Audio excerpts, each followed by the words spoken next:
తెలంగాణ ఆవిర్భావ దినోత్సవం సందర్భంగా తెలంగాణ తెలుగుదేశం పార్టీ ఆఫీస్లో జరుగుతున్నటువంటి ఈ కార్యక్రమానికి విచ్చేసినటువంటి పెద్దలందరికీ నా నమస్కారాలు.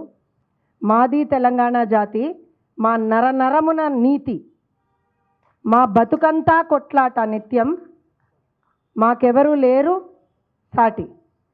నీతి ఉన్నది కాబట్టే తెలంగాణకు నిజమైనటువంటి స్వాతంత్రం తీసుకొచ్చినటువంటి తెలుగుదేశం పార్టీని గుండెల్లో పెట్టుకొని ఇవాళ రోజున మనం కాపాడుకుంటున్నాం.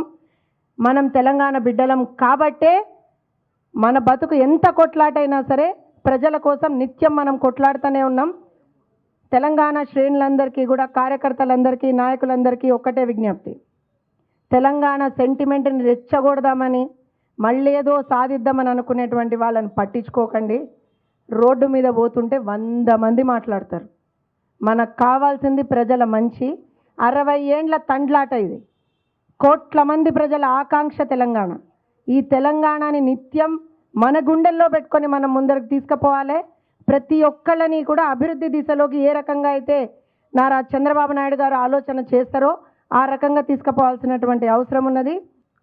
ఒకప్పుడు స్వర్గీయ నందమూరి తారక రామారావు గారు రాజకీయాలకు రాకముందు భూస్వాములు, ఆస్వాములు, జమీందారులు, జాగీర్దారులు, దేశ్ముఖులు, దేశపాండేల కబంధ హస్తాలలో ఉండి అవినీతి, అన్యాయాలు, అక్రమాలు, అసమర్థ పాలన, బంధుప్రీతితో బర్తగించి పాలన సాగిస్తూ హరిజన, గిరిజన, కార్మిక, కర్షక, బడుగు, బలహీన వర్గాల వ్యతిరేకంగా పాలన చేస్తున్నానికి చరమగీతం పాడాలనే స్వర్గీయ నందమూరి తారక రామారావు గారు బడుగు బలహీన వర్గాల కోసం ఈ పార్టీ పెట్టినటువంటి విషయం మనం అందరం కూడా గుర్తుపెట్టుకోవాలి.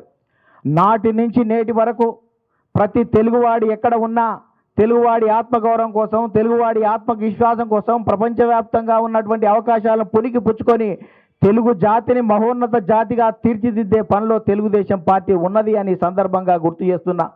స్వర్గీయ నందమూరి తారక రామారావు గారు పార్టీ పెట్టిన తర్వాత ₹2 కిలో బియ్యం, జనతా వస్త్రాలు ఇచ్చాడు, పక్కా గృహాలకు శ్రీకారం చుట్టాడు, రైతులకు విద్యుత్ రాయితీలు ఇచ్చాడు, పటేల్ పట్వారి వ్యవస్థని రద్దు చేసి బడుగు బలహీన వర్గాలకు తెలంగాణలో నిజమైనటువంటి స్వాతంత్రాన్ని ఇచ్చినటువంటి పార్టీ ఏదైనా ఉంది అంటే అదే తెలుగుదేశం అని ఈ సందర్భంగా గుర్తు చేస్తున్నా.